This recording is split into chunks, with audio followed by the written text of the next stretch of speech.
These are Yo-Yo's gloves. So in season 5, she gets her arms whacked off. We've got to do something. Hey, let's create some robot hands.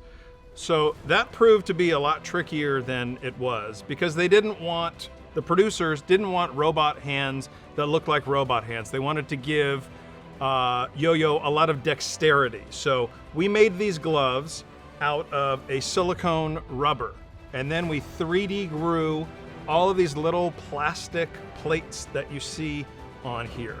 And to help cover that up, we gave her some gauntlets. These are obviously too small for me, but you get the idea. So she would slide these on, we'd put the gauntlets on, and then she would look like she's got robot hands. And she was able to have the dexterity to where she could cling onto her weapon, she could fight.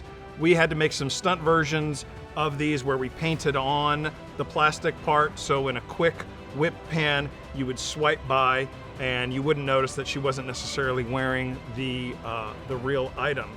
Also, you notice that we have some lines on here where we had to actually continue the silicone cuff. Originally, when we built them, it was trial and error.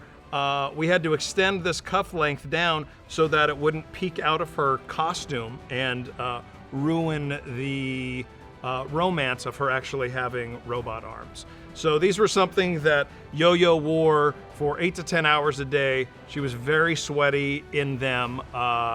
We took very good care of her, and overall, I was really happy with the way that these gloves came out. It was a labor of love, let's put it that way. So you might also notice some similarities to the Misty Knight arm in Marvel's Luke Cage. The same company that made Misty Knight's arm also made these gloves.